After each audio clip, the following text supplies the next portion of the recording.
Hahalong saya at excitement ang nararamdaman ni Natalie nang malaman niya na uuwi na ng Pinas ang kanyang Kuya Josh.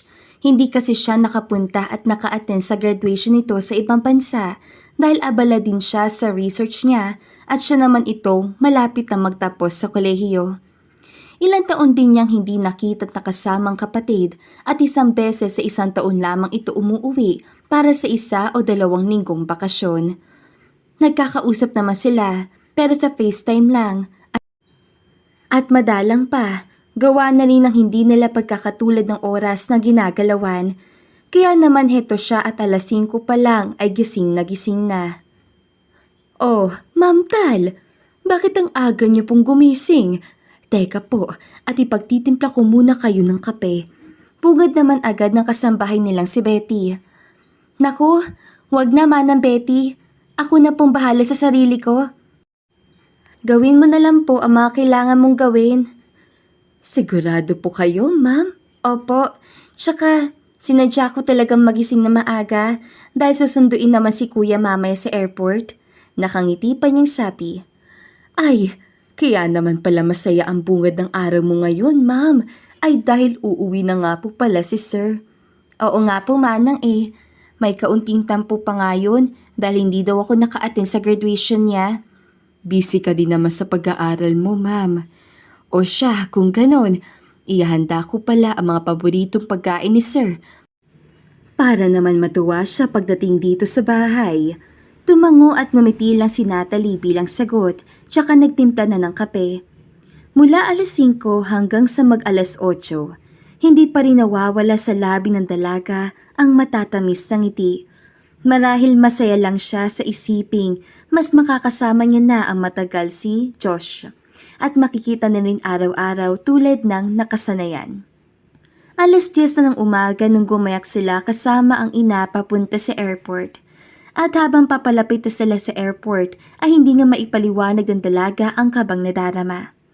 Para kasing kapag palapit na ng palapit sila, ay mas lalong lumalakas ang pintig ng kanyang dibdib. Hanggang sa bigla na lang tumigil ang kanyang mundo nang makita na nga si Josh, nakakalabas lang. Ngumiti at kumaway ito sa kanila pero walang naging tugon si Natalie.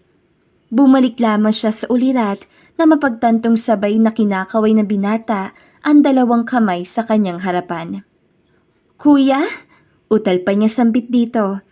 Bahagya namang natawa si Josh at tinapik na mahina ang ulo ng kapatid. Ako nga.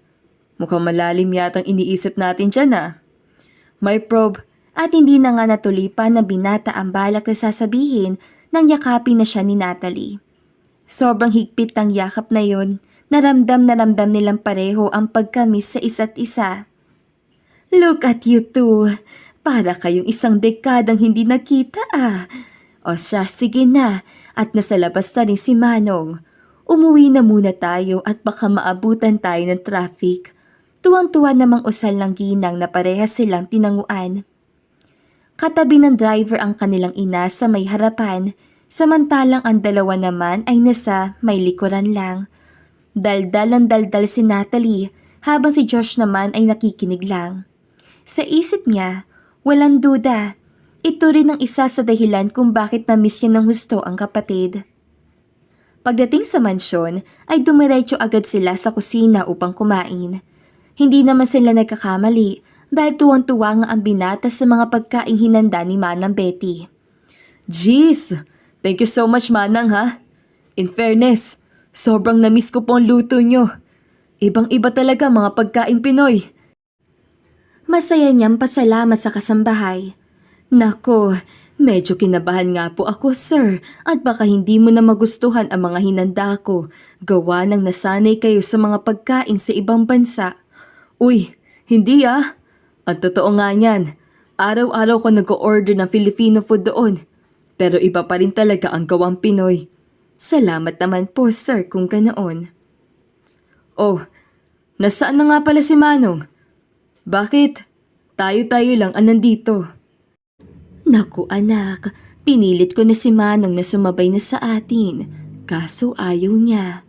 Alam mo naman si Manong Johnny, napakamahiyain. Kaya ayun, pinadalhan ko na lang ng food kay Manang malapit sa room niya at inumin na din. Si Manong talaga, oh. Hanggang ngayon hindi pa rin nagbabago. Ikaw, Mom, kamusta naman po kayo? Eto, madalas nang sumasakit ang katawan. Alam mo namang hindi na ako pabata, kaya I guess this is normal. I see. Pero, monthly naman din ang check-up mo, right? Yes, pero minsan si Doc na ang nagpupunta dito kapag ni-request ko. Oh, okay. And, how about you, Tal? Kamusta naman ang pag-aaral? Eto, 1 year na lang, gagraduate na din ako. Sorry nga pala sa hindi ko pagsama kay ma'am noong graduation mo, kuya. Super busy eh. I know. At, nag-apologize ka na. Kaya okay na yon. Ngiti naman ito. Nagpatuloy lamang ang lahat sa pagkain at madami pang napagkwentuhan bago tuluyang magkanya-kanya. Kinagabihan naman, habang nasasilid lang si Natalie at abalang tinatapos ang kanyang report para bukas, ay natigil naman siya nang biglang bumukas ang pintuan ng kanyang silid at sumilip ang kapatid na si Josh. Oops, I guess you're busy. Never mind, Tal. No, kuya. Tinatapos ko lang naman ng report ko at kaunti na lang to. Why are you here? Kailangan mo na magpahinga. Hindi ka ba napapagod sa biyahe? A bit, pero mas gusto ko muna makasama at makausap ka before I head to bed. I brought some wine and 2 glasses. Pwede ka ba? Yeah, kuya. Pero saglit lang I can stay up too late at maaga pa ako sa school bukas. Halika, maupo ka na muna dito habang tinatapos ko pa tong report ko. Matagal pa ba yan? Kaunti na lang to, kuya. Tumango naman agad si Josh at naupo na sa sofa, tsaka inilapag ang wine at wine glasses sa maliit na mesang naroon. Hindi na siya umimik pa at tahimik lang na pinagmamasdan ang focus na si Natalie. Hindi niya alam, pero para sa kanya, parang mas lalong gumaganda ang dalaga sa kanyang paningin. Stop staring at me, kuya. Baka matunaw ako niyan Natatawa na masambit ng dalaga. Wala. Napapansin ko lang kasi na pumapangit ka. Biro nito. Jesus? I know you. Alam kong kabaliktaran niya ng gusto mo sabihin. Kaya oo na. Maganda na ako. Matagal na akong maganda, no? Well, kung maganda ka nga, bakit wala ka pa rin boyfriend hanggang ngayon na bed? Natawa naman si Natalie at agad tiniklop ang laptop tsaka tinignan na seryoso ang kapatid. Dahil sa'yo. Sa akin? I mean, ikaw ang dahilan kung bakit wala pa akong boyfriend hanggang ngayon. Kung usapang maliligaw lang naman, aba, marami ako niyan, no? Pero, kilala kita, kuya. Mataas ang standards mo pagdating sa mga maliligaw ko. And I bet, wala ni isa sa kanila ang nakuha yun. Kaya, wala na muna ako sinagot sa mahaba nitong paliwanag. Well, paunahan na lang tayo. Kung sino mauuna sa ating magkaroon ng kapares, kailangan magbayad ng 10,000. Deal. Mukhang mauuna ka pa yata sa akin eh. Asa ka. Tawa na din ni Josh. Mas naging seryoso pa nga ang usapan ng dalawa hanggang sa mapagpasyahan ni Josh na magpatugtog. Doon ay agad niyang hinila patayo si Natalie at agarang pinwesto ang dalawang kamay nito sa manipis sa bewang ng dalaga. Ganoon din naman si Natalie at pinulupot na sa leeg ni Josh ang dalawa niyang kamay. Bakit pa tayo sumasayaw, kuya? Medyo natatawa pang tanong ng dalaga. Nai-imagine ko kasi na balang araw, kapag magka-boyfriend ka na, at yun na ang lalaking para sa'yo. Of course, magpapakasal kayo at bubuo ng sariling pamilya. Natatakot lang ako na baka hindi ko kayanin. I mean, kaming dalawa ni Mom. Bakit ikaw? Soonest, bubuo ka na rin naman ng sarili mong pamilya Magiging isang asawa at daddy ka rin. You think so? Oo naman, kuya, no? Tsaka, kung hindi mo napapansin, Halos lumuhod na nga ang mga babae sa'yo before eh. At take note sila pa talagang gumagawa ng first move para magpapansin sa'yo. I guess, naghihintay lang silang mapansin mo. Paano ka? I mean, paano kung hindi mo gustong babaeng gusto ko? Is it okay with you? Saglit na tigilan si Natalie sa naging tanong ni Josh. Napaisip siya bigla kung ano nga ba ang tamang sagot sa katanungang iyon. Dahil ang totoo, gusto niya sabihin dito na wala siyang gugustuhing babae para sa kapatid. Yun ang nararamdaman niya at yun ang mga salitang gustong lumabas sa kanyang isip. Pero dahil bawal yung ipairalin ng sariling damdamin, kaya mas pinili niyang ngumiti sa harapan ni Josh. Oo naman kuya. Bastang importante, mahal ka at mahal mo. After all, hindi naman kami ang magsasama kundi kayo. Kaya okay lang. Ngumiti na lamang din si Josh at hinalikan sa noo ang kapatid. Maya-maya pa nagpaalam na nga ito na sila na naman ni Manong Johnny ang magiinuman dahil kailangan ng magpahinga ni Natalie. Lumipas ang ilang araw at naging maayos naman ang kanilang mga buhay. May trabaho na din si Josh at ito na mismo ang nagmamanage ng negosyo ng kanilang pamilya sa kadahilan ng gusto na nilang pagpahingahin ang kanilang ina. Masaya naman si Natalie para sa ilang pagbabago pagdating sa kanilang business, lalong-lalo na at pinatunayan agad ni Josh na fit siyang mamahala sa kumpanya. Hanggang isang araw, hapon noon at kadarating lamang ni Natalie sa mansyon nang malaki ang dalawa niya mata pagpasok niya sa loob. Nandoon kasi ang kanyang kuya Josh at may bisita din itong isang maganda at mestisang dalaga.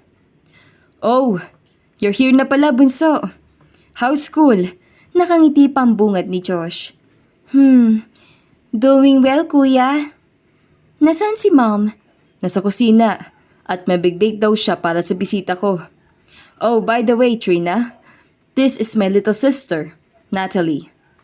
Tal, this is Trina, my girlfriend. Pakilala nito sa dalawa na mas lalong ikinabigla ng dalaga.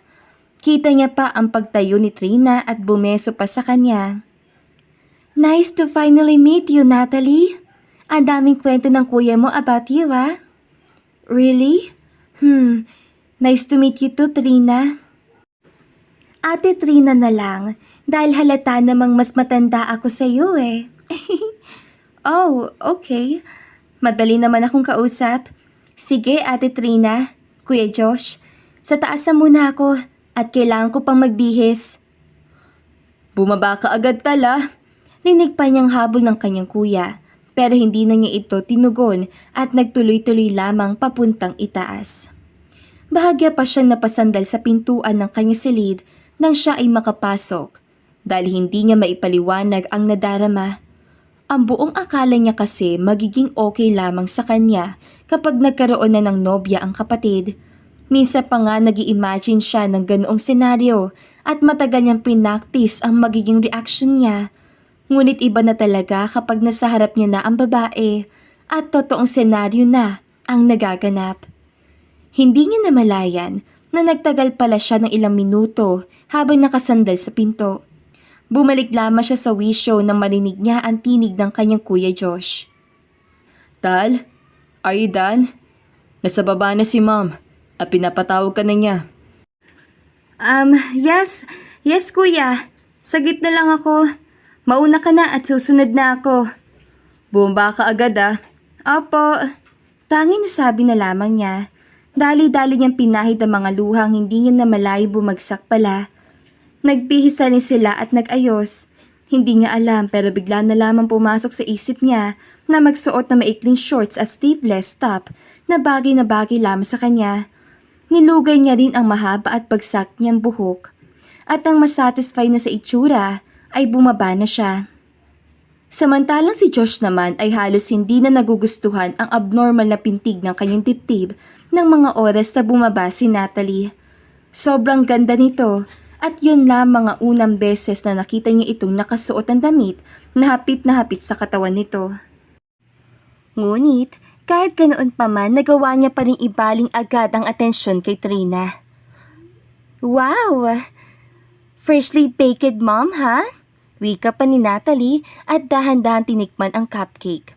At dahil mainit pa, doon na nga nag-react ang kanyang katawan. Pero huli na dahil napaso na ang dila niya. Dali-dali namang kumuha ng juice si Josh at ipinainom dito. Are you okay, Tal? Sa nag-aalala nitong tono. Pansin naman agad ni Natalie na nasa kanya na ang mga mata ng lahat kaya tumango na lamang siya at awkward na ngumiti. I'm okay, kuya. Don't mind me. Careless lang talaga ako minsan. Be careful next time, okay? Tumango naman si Natalie bilang tugon. Sa pagdaan ng ilang minuto ay pinilit niyang gawing normal lang ang bawat kilos niya. Pero sa tuwing nakikita niyang nagtatawanan at nagkakatinginan pa si Josh at Reyna, ay hindi niya mapigilang hindi magselos. Marahil yun pa lang ang unang beses nakita niya ito na masaya sa ibang babae. At nang hindi na nga siya makapagpigil, ay tumayo na siya at nagpaalam na magpapahangin na muna sa garden. Sinundan naman agad siya ni Josh ilang minuto lang ang lumipas. What do you think of her, Tal? Agaran nitong tanong. Ha? I mean, ano ba tingin mo kay Trina? Kasi kanina, noon tinanong ko si ma'am, sabi niya, ramdam naman daw niyang mabait ang girlfriend ko. Kaya now, turn mo namang sagutin ang tanong ko. Kuya, di ba sinabi ko na sa'yo na wala akong magiging problema sa kung sino mang babae ang gagawin mong girlfriend? Basta ang importante, mahal mo at mahal ka. That's it. Are you sure? Oo naman, no? Tsaka, tingin ko naman mabait siya eh. Madali lang din siyang pakisamahan dahil palangiti siya at friendly. So I guess, you two are perfect for each other. Pero kuya, bakit biglaan naman yata? Saan mo ba siya nakilala? New employee siya sa kumpanya. Hindi ko pa naman siya ganoon kakilala pero I believe love at first sight kaya niligawan ko siya agad. Yun na yun? Oo. Ano bang ine-expect mo? Nasa realidad tayo, bunso. Kaya hindi mo mai-a-apply ang K-drama or any romance novel na nababasa mo. Ngiti nito sabay gulo sa buhok ni Natalie. Napahugot naman ng isang malalim na hininga ang dalaga dahil ang totoo ay selos na siya at pinipigilan lamang niya. Ngunit ang akala niya ay mawawala ang selos sa dadarama niya sa pagdipas sa mga araw. Pero hindi pala dahil habang patagal ng patagal ay mas lalong lumalalim ang kanyang pagsaselos dahilan upang makaramdam na siya ng inis kay Trina. Ayaw naman niyang komprontahin si Josh dahil unang-una, mabait naman talaga si Trina. Pangalawa, hindi na tama ang nararamdaman niya. Pakiramdam niya tuloy hindi na siya normal dahil aminin man niya o hindi. In love na siya sa sarili niyang kapatid. At dahil wala naman siyang ibang mapagsabihan ay kinuwento na lamang niya ito sa kaibigang si MJ dahil sa lahat ay ito lamang ang nakakaalam ng sikreto niya. I need your help. Kailangan ko na makahanap agad ng boyfriend MJ. This is getting weird na. Paano ka naman makakahanap niyan, Tal? Kung lahat ng naliligaw sa'yo, binabasted at dinededma mo. Pwes, wala na akong pakialam. Ireto mo na ako sa kahit na sino. Kailangan ko nang ibaling sa iba ang atensyon ko. Dahil nagiging invalid na ang nararamdaman ko. Ano ka ba? Maghunas dili ka nga. Hindi naman ganoon kadaling maghanap ng boyfriend, no? Isa pa, hindi mo kailangang humanap ng lalaki para lang mabaling ang nararamdaman mo sa iba. Magiging useless pa rin, Tal. Lalo pa kung wala ka namang nararamdaman para sa kung sino mang lalaking irereto ko sa'yo. So, ano mang gagawin ko? Hindi ko naman pwedeng iwasan si kuya dahil kapag nahalata niyang iniiwasan ko siya, tiyak magtatanong agad yon.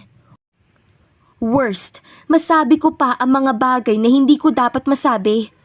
Ayoko humantong sa ganoon, MJ. Ayoko maging awkward ang lahat sa pagitan namin dalawa. At ayaw ko rin mag-iba ang tingin niya sa akin. Alam mo, ang mabuti pa, Kalimutan mo na lang yung nararamdaman mo para sa kuya mo. Alam naman nating lahat na mali at bawal yan, di ba? I know. Sa tingin mo ba hindi ko sinusubukan? I tried, MJ. Kahit noon pa man, pero hindi na talaga siya nawala eh. Ewan ko ba? Hay, you know what? Pati ako nahihirapan na din sa sitwasyon mo eh. Lalo pa at nakikita mo pa sila lagi ng girlfriend niya na sweet. Siyempre, mahal mo ang tao eh. Kaya natural lang nasasabog ka sa selos. Pero bakit of all the people, sa kapatid mo pa ikaw na in love? Hay, minsan, nakakainis din ang puso, no? Kung sino-sino na lang ang pinipili.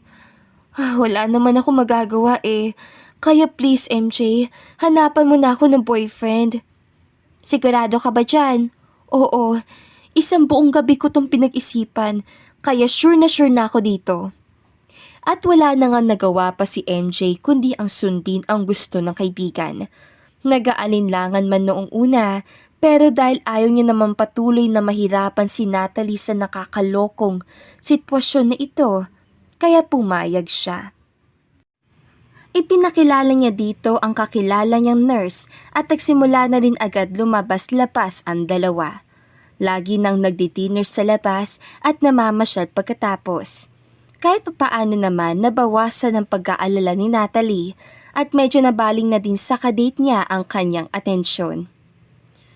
Sure ka bang hindi ka na magpapahatid sa inyo?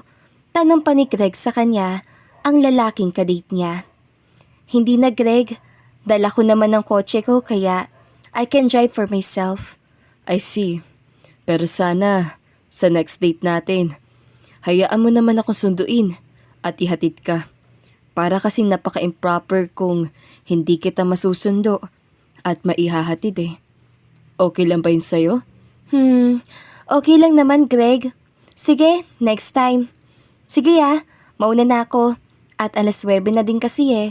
Hanggang 8:30 lang ang nasabi ko kay Mommy. Sobrang late ko na. Sige, mag-iingat ka pa uwi, Natalie.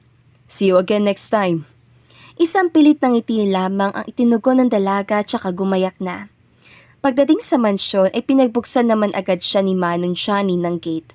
Bumaba naman siya agad at kinuha ang susi sa main door. Pagpasok ay wala ng kailaw-ilaw ang buong living area.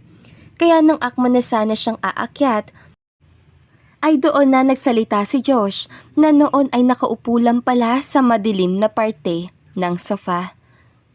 Kuya? Paninigurado pa niya. Binuksan naman ni Josh ang katabing lampshade para mabigyan ng kaunting liwanag ang paligid. Why are you still here? Muli pang sambit ni Natalie. Hindi ba obvious? Hinihintay ka. Mom told me na hanggang 8:30 lang ang sinabi mo sa kanya. Pero anong oras na ba ngayon, Tal? You were supposed to be here at exactly 8:30. Pero 9:00 na. Sa tingin mo ba hindi mo ako pinag-aalala? Kami ni Mom actually. Sinabihan ko na nga lang siya na matulog na. At ako na lang ang maghihintay sa'yo. I'm sorry, kuya. Hindi ko na kasi namalayan ng oras eh. Really? Dahil ba enjoy na enjoy ka sa date mo? Grabe naman yan. 4 na araw ka nang hindi dito nagdi-dinner eh. At pumapayag ka lang na hindi ka susunduin dito sa bahay. Kuya, gusto ni Greg na sunduin at ihatid ako. Pero ako itong ayaw. At bakit ayaw mo? God, Tal. Kung kailan ka tumanda, tsaka kumitid ang ulo mo. Hindi nagustuhan ng dalaga ang sinabi ng kapatid, kaya doon na nagsalubong ang dalawa niyang kilay. What did you just say? Ang sabi ko, kung kailan ka tumanda, tsaka pa kumitid ang utak mo. Unang manliligaw mo yan, kaya dapat, kung sincere yan, siya ang pumupunta dito sa bahay para magpakilala. Hindi yung palihim kayo nagkikita sa labas. Wow! Nagsalita ang magaling. Di ko na ang magaling. Tsaka, isa pa. Bingi ka ba? Di ba sabi ko, ako ang may ayaw at hindi si Greg? Huwag mo nga pakialaman ang buhay ko. Dahil hindi naman ako nangingialam sa inyo ni Trina At bakit napasok si Trina sa usapan, Aber? Wala naman kuya. Ang point ko lang, kung gaano ko nirerespeto ang love life at ang mga desisyon mo, sana ganun din ang gawin mo sa akin. Magkaiba tayo, Tal. Babae ka. Maraming pwedeng mawala sa'yo kapag magkamali ka sa desisyon mo. Tulad ng ano? Alam mo, late na. May pasok pa ako bukas, kaya kailangan ko na magpahinga. And, oh, kuya, please, ilugar mo ang paninermon mo sa akin. Hindi na ako bata. Just so you know. Huling sambit nito tsaka umalis. Napabuntong hininga na lamang si Josh dahil sa inis at galit. Ang dami pa niyang gustong sabihin sa dalaga pero hindi na niya nagawa. Magmula nga noong gabing yun na hindi na naging maganda ang pakikitungo nila sa isa't isa. Hindi na sila nagkikibuan. May mga oras na nagkakatingin sila pero hanggang doon na lamang yun at wala nang kasunod na salita. Bagay na agad namang napansin ni Manang Betty na siya nagsumbong din agad sa Donya. Kaya naman nang mapansin ng Donya na si Natalie lang ang kasama niya sa hapunan, ay inutusan niya agad si Manang Betty na tawagin si Josh. Pansin niya rin ang pagmamadaling ni Natalie na maubos ang pagkain, kaya doon na siya nagsalita. Dahan-dahan at baka mabulunan ka, anak. Pagsaway niya dito. Gutom lang po ako, ma'am. Tsaka, may tatapusin pa pala akong gawain kaya I need to hurry. Makakapaghintay yan, Natalie. Umupo ka muna at hintayin natin ang kuya mo. Wala nang antakas ang dalaga ng mga sandaling yun dahil nakababa na rin ang kapatid at naupo na. May ginagawa ka ba sa taas, iho? Tanong ng ginang kay Josh. Yes po, ma'am. Pero natapos naman din po ako agad. Saktong kumatok si Manang. That's great. Let's eat? Pinakiramdaman pa ng Donya ang dalawa at nang wala talagang umimik, ay doon na siya nagsalita. So, hanggang kailan kayo hindi magkikibuan na dalawa? Akala nyo yata hindi ko napapansin na wala kayong imik sa isa't isa. What's the matter? Para mapag-usapan nating tatlo. Wala po, ma'am. Si Josh ang nagsalita. Anong wala? Hindi kayo ganyan before. Kaya kung ano man ang dahilan kung bakit kayo nagkakaganyan, pwede bang pag-usapan ninyo? Hindi ako sanay na nagkakaganyan kayo. Kasi itong si Natalie, ma'am Ayaw ba naman papuntahin dito ang Greg na yun? Paano natin malalaman kung tunay ang atensyon niya sa kanya? Kuya, doon din naman ang punta niyan Ang hirap sa'yo, masyado kang atat. Palibhasa, nakilala mo lang agad si Trina. Niligawan mo na agad. At yung Trina na yan din. Sinagot ka agad nung walang pagdadalawang isip? Hindi pa uso ang salitang pakipot sa kanya? At bakit napunta na naman kay Trina ang usapan? Nananahimik ang tao And so was Greg. Hindi ka rin naman niya inaano Pero kung makapag-react ka dyan, wagas. I'm just protecting you, Tal. You're my little sister. Natural lang na mag-overreact ako. Dahil ako ang unang lalaki sa buhay mo. Hindi na ako bata, kuya. May sarili na akong isip. Exactly. Hindi ka na bata. Kaya dapat naiintindihan mo ko. Act your age, Natalie. Paano ko iba palang motibo ng lalaking yun sa'yo? Lalaki din ako. Kaya alam ko kung ano ang gawain ng isang lalaki. Talaga ba? What if sabihin ko sa yung babae din ako at alam ko din ang mga gawain ng babae? What if sabihin ko sa yung pera mo lang ang habol ni Trina? Stop it! Labas si Trina dito, okay? At labas din si Greg dito. Hindi naman pwedeng ang babae mo lang ang safe. Ano ba? Ano ba kayong dalawa? Ang sabi ko, mag-usap, hindi mas lalo mag-away. Josh, iho, I understand your point. Dahil alam kong pinoprotektahan mo lang ang kapatid mo. Pero at some point, your sister's right. Hayaan mo muna sila. Alam niya ang ginagawa niya. Kaya huwag kang mag-alala. Pag-awat naman ng ginang sa dalawa. If that is, labas na ako sa magiging problema niya. Excuse me. Sabay alis. Masyado kasing magaling ang panganay mo, ma'am eh. Sa sobrang galing, pati buhay ko kailangan siya ang magdesisyon. Nakakainis. Inis pang wika ni Natalie habang sinusundan ng tingin ang papaalis na kapatid. Nagdaan pa ang ilang araw at ganoon pa rin ang dalawa.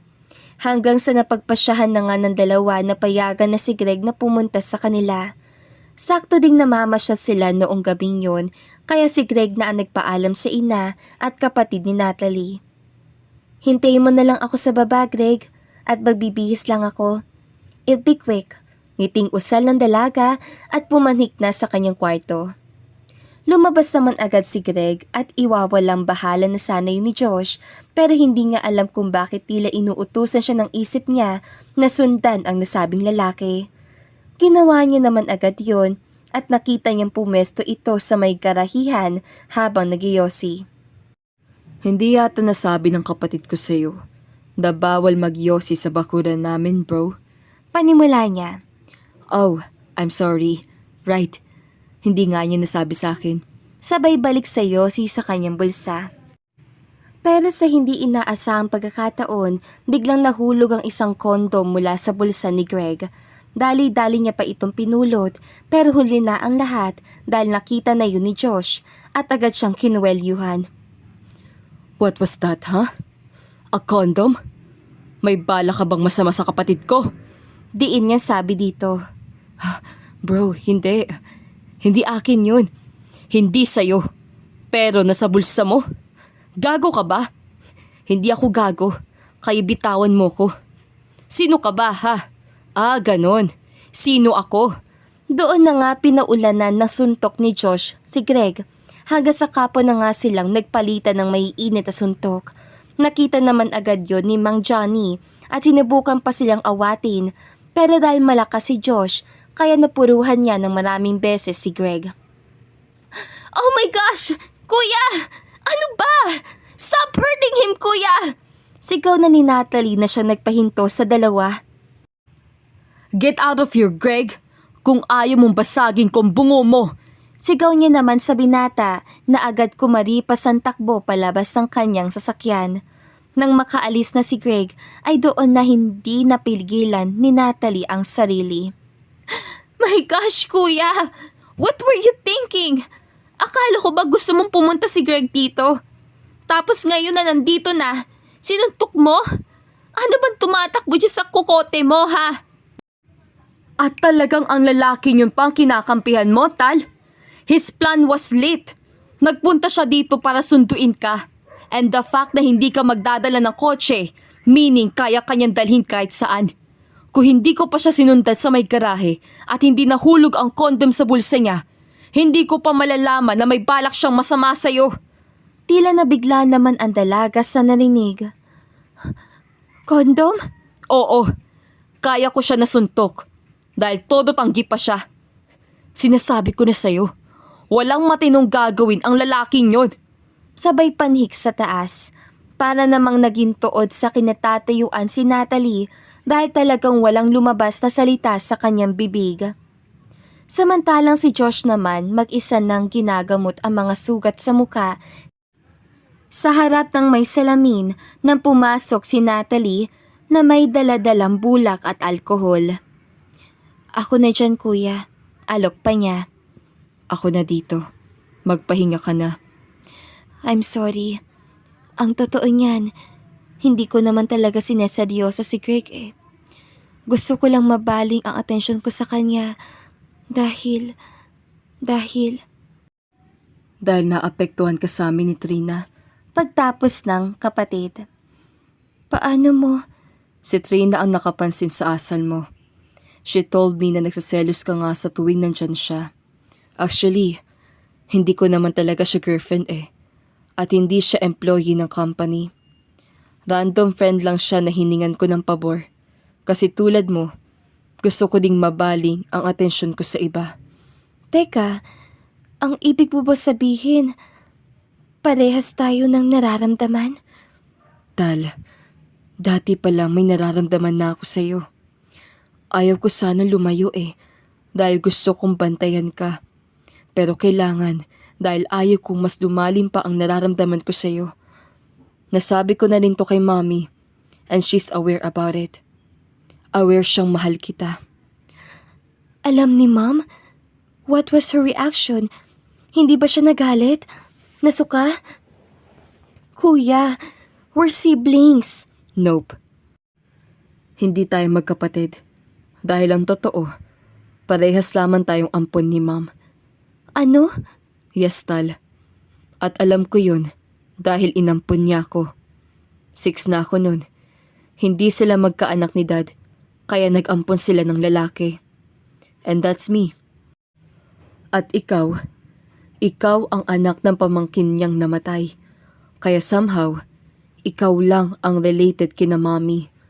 Dahil ina mo ang pamangkin niya. We're not related at hindi tayo magkapatid. So, hindi ako abnormal? Hindi mali ang nararamdaman ko? Oo, pero kung gusto mong mas maliwanagan, si Ma'am ang kausapin mo.